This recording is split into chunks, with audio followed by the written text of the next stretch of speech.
Welcome to the Pet Loss Companion. I'm Ken Dolan-Del Vecchio. I'm here with my friend and co-author Nancy Saxton-Lopez, and this is a program that we do live on YouTube every Thursday from 6 p.m. Eastern to about 6:30 p.m. Eastern, and it is a way to expand the reach of the book that we wrote a few years back called The Pet Loss Companion: Healing Advice from Family Therapists Who Lead Pet Loss Groups, which, by the way, recently became an audiobook. It's Mhm. available on Apple Books and Spotify and other places where you get audiobooks. And what we do on this program, most of the time, not always, but most of the time, is we read letters from people who have written to us about their experiences of loss and how they're doing in the aftermath of loss. And so if you'd like to write to us, please do Mhm. that. You can reach me at kenddv at gmail.com. You can reach Nancy at nancysaxtonlopez at gmail.com. And if you write to us, tell us if it's okay to share what you've shared with us. Also, you can send pictures. We always like to get pictures of your beautiful, beloved animal companions as well. Mhm. And in any case, one or both of us will write back to you. There are a number of ways that you can provide support to the program, though we always caution that we don't expect you to do that. We Mhm. know that you may or may not be in a position to provide any sort of monetary support. Our biggest reward is actually just knowing that we're Yeah. offering some help and support to people. And you can also, also want you to be aware that I facilitate a pet loss support group through Dakin Humane Society via Zoom once a month. It's on the second Tuesday of the month, so it's coming up next Tuesday from 6 p.m. Eastern Time to 7:30 p.m. And there is an RSVP link in the program description that'll get you to the place where you would RSVP. It's completely cost free to you, and if you think it might be helpful for you, please consider joining. If you RSVP and then you learn that you can't make it, it would be good if you just sent me an email to let me know, because the we cap the roster, and we'd like to be able to open the space again if we get to our total, which is 50. We don't Mhm. always get there by any means, and usually about 25 or so Yeah. people actually attend, but we'd love to have you join if you think that would be helpful. And you can join from anywhere in the world, and in fact, people do. And also, Mhm. just want to let you know that Dakin is a great program. We consider them to be a friend of our podcast, and they're a shelter system and adoption center, and just a wonderful place here in nearby Springfield, Massachusetts. Please consider subscribing if you haven't done so already, Mhm. because that helps other people to find the program. And if you have already subscribed, maybe you can leave a comment or a thumbs up or a smiley face or whatever, because any kind of interaction you have with the program helps it to raise the program's Awareness. visibility Mhm. in the algorithm. So with that, I will also let you know that have an affiliate relationship with a company called Bereave. Bereave is a program that offers very finely crafted memorial plaques like the one that's pictured here. And if you purchase one of them through the description in through our description, the link in our description, you will be giving us a little bit of Mhm. support as well. Nancy, want to get us started for today? Yeah. We have a story tonight. I would think that she pronounces her name Midori. Midori Mm-hmm. Okita. And she's had two deaths. So I'm going to share her Chinko's story, and Ken's going to do Nico. Hello, my name is Midori Okita. I live in Germany. I immediately subscribed to your channel and signed up for the January session. Thank you very much for your kindness and for the work you do. I wish I'd found your podcast earlier, before my second cat was euthanized. I'm living with intense guilt and regret, and I'm seeking guidance and understanding. I had two cats, a brother and sister, both 15 years old. Chinko was the male, and Neko was the female. Had I known there were many people with similar situations and experiences, I would have been able to cope with my issues and gotten positive about how to deal with my second cat, caring for my second cat. And I may not have needed to euthanize her the way I did. So there's a lot of guilt there. Chinko's illness and passing. In February of 2025, Chinko developed chronic diarrhea. Test results suggested possible IBD, lymphoma, or pancreatitis. This was my first experience with long-term medical treatment for a pet, and I was frightened, especially by cortisoids, B12 injections, and the overall process. I struggled greatly with veterinary care in Germany. Conversations were rushed, communication was poor, and costs were high. I had to change veterinarians 3 times. The first clinic was slow and dismissive. The second was kinder but took a minimal symptom-only approach, and the diarrhea continued for over 3 months. Finally, in June, I found an IBD specialist.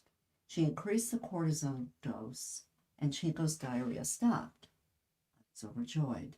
She told me we would reassess in 2 weeks to decide whether to continue treatment or consider chemotherapy if lymphoma was confirmed.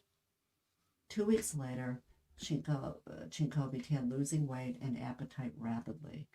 I contacted the clinic repeatedly, but the veterinarian was unavailable due to emergencies.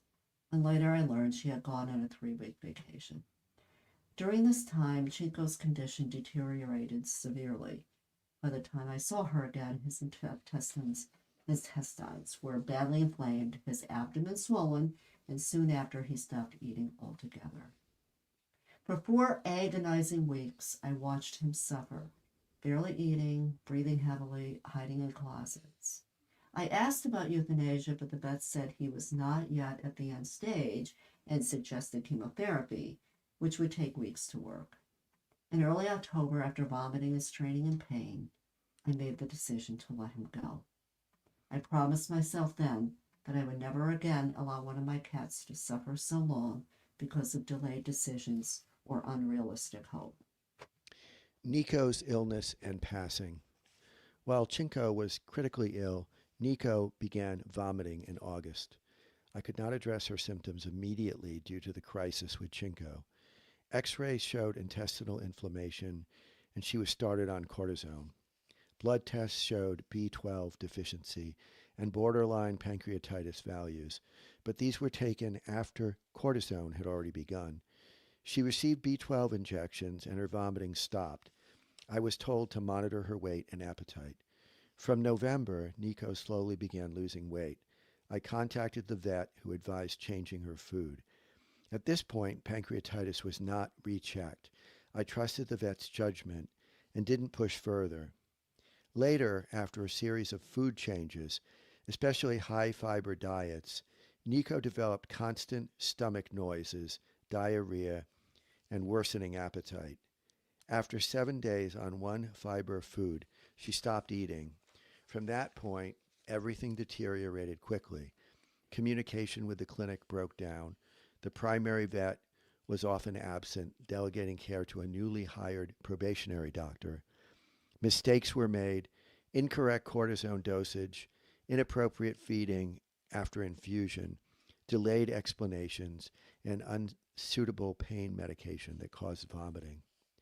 Eventually, an emergency pancreatitis test came back positive, something I learned later should have been investigated much earlier. Neko was eating less than 30% of her normal intake for days, visibly uncomfortable and hunched in pain. I was exhausted mentally, emotionally, and physically after nearly 11 months of nonstop caregiving, medical management, and stress. With holidays approaching, clinics closing, and my trust in his practice completely broken, I was terrified of repeating Chinko's final suffering. I felt trapped and alone. The next day, without consulting anyone, I made the decision to euthanize Neko at a different clinic. My guilt and grief. Now I'm overwhelmed with guilt. When I look at her photos and videos, she does not appear ready to die. I torture myself wondering why I couldn't wait one more day, why I didn't change vets sooner, why I didn't fight harder. These were healthy, strong cats. Neko traveled across continents with me, most recently from Japan to Germany at age 14. And now I ask myself endlessly, did she really have to die? Was it only gas? Would she have recovered with proper care? I know I was exhausted and not in a healthy state. I know I acted out of fear, fear of suffering, fear of abandonment by the system, fear of repeating the past. But knowing this does not ease the pain. It's been over a month and I still cannot eat properly. I'm devastated and struggling deeply. I'm reaching out because I need help understanding whether my decision came from love and protection or from exhaustion and fear. I need guidance to live with this guilt. I wonder if anyone who has performed euthanasia like I did from desperation of the medical system itself, distrust of the doctors and treatment, etc., at such an early stage.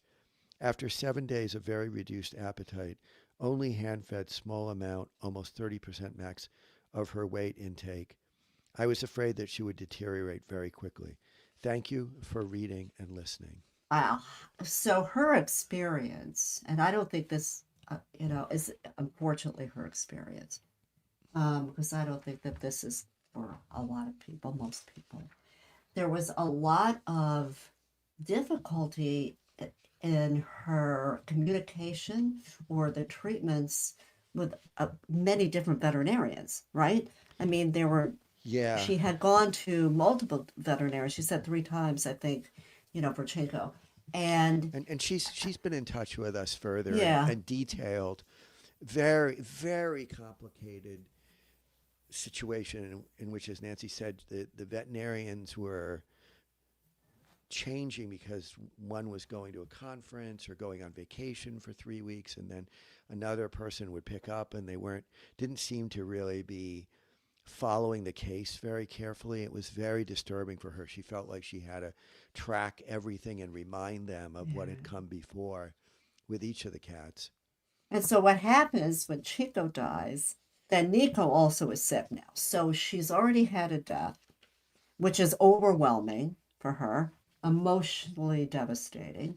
And now she's working with her Nico, who also now is showing similar things, and she's going to get treatments.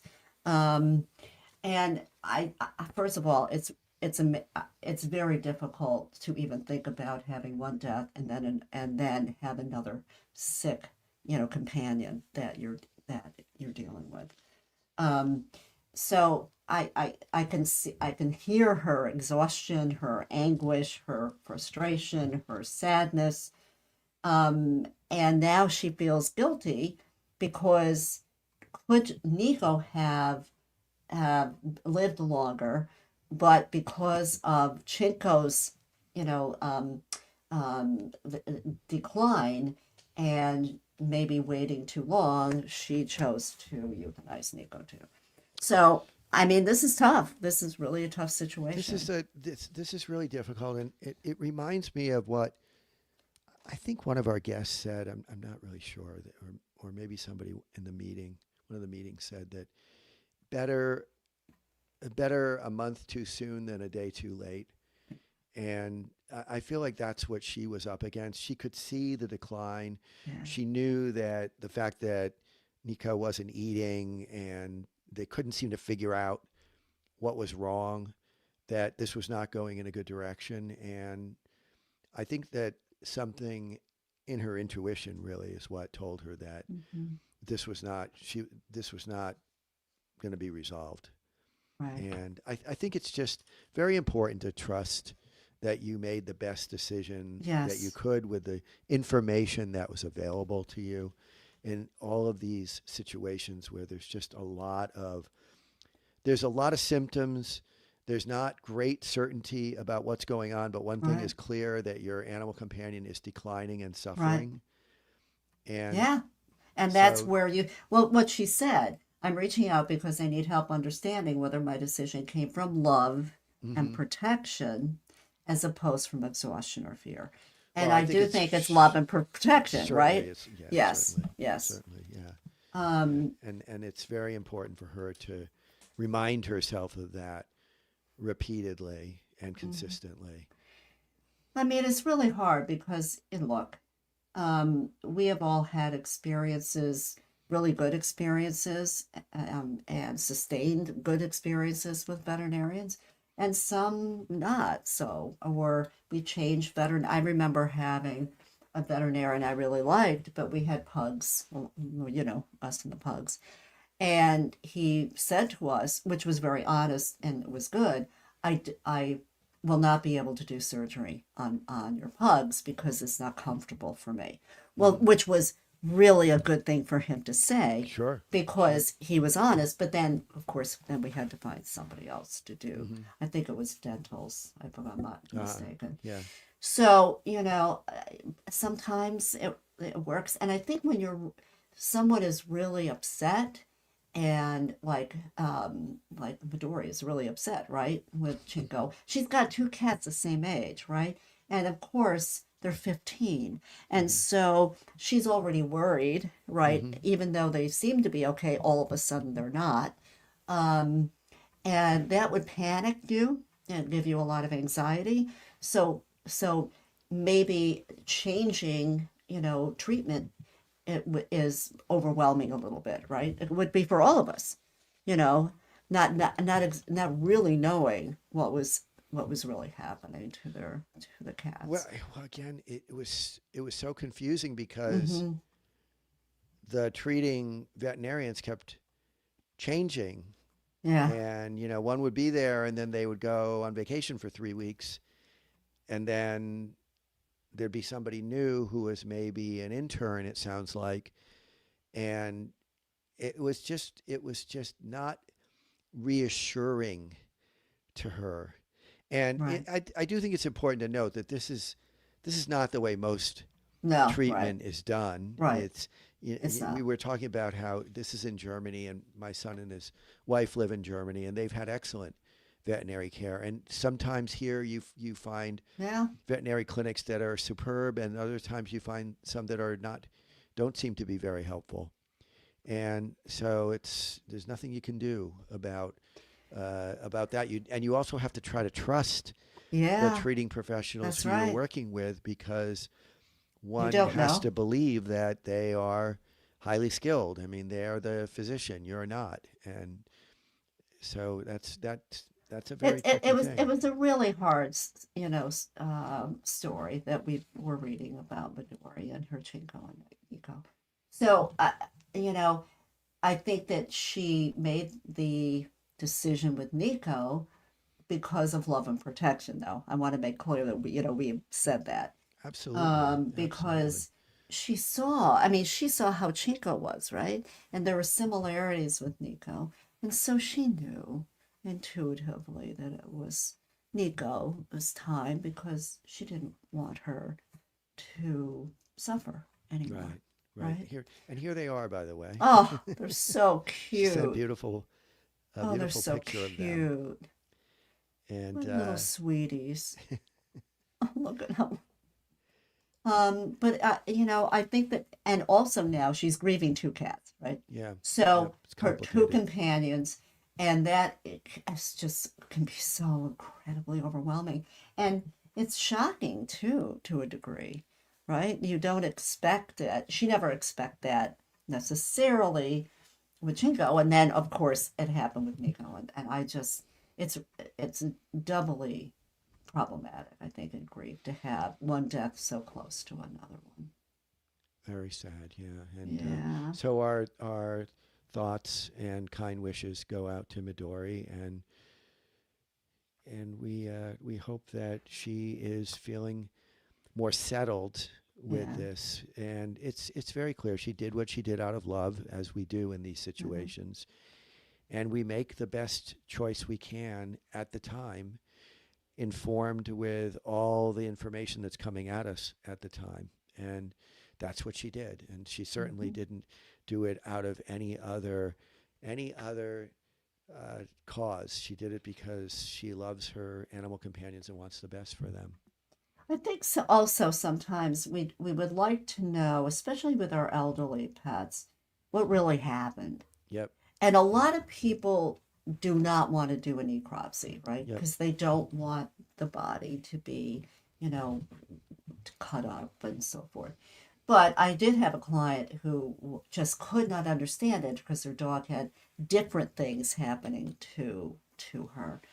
And she did go to length to get charts from all of the vets, general practice, specialty, ER, um, because she just really had to know. Um, Eventually, after getting some, there's a group of veterinarians. I don't know if they're in the city, in New York City, but they did read over everything and they did pinpoint, pretty much what it would be. But I mean, she knew, and I think that helped her. But that didn't take away the fact that her beautiful companion was gone. Right? No, and a lot of times there's multiple Multiple things going on. problems that are coming together, particularly when they get into the Older. later part of the life cycle, and that could very well have been what was happening in these Mm-hmm. situations. Both of these cats. We do have a couple comments that we'll share. One from Lisa Petrona. Oh, my heart breaks for this situation. I recently lost my 15 and a half year old cat, and the situation was not the same, but very similar. Similar. The sense of grief mixed with remorse, guilt, and regret is almost unbearable. I surely pray for Nico and her mom. I do know how How it it feels. I'm so feels. sorry. So thank you so much Thank you, for that Lisa. kind comment. And Hmm. we want to thank Midori for sharing Yeah, because with that's us. that's a hard thing to share. Because there was Yep. a lot of anguish I felt from her. Yep. Like, oh my Absolutely. goodness, I don't know if I did the right thing, and two of my companions, both sick, both died close to each other. It's really hard. So thank you, Yep. And Midori. Nancy, we'll see each other again next week. And Yeah. if you find this program helpful, please do leave a comment, give a thumbs up, subscribe. All of that helps other people find it. Thank you. Yes.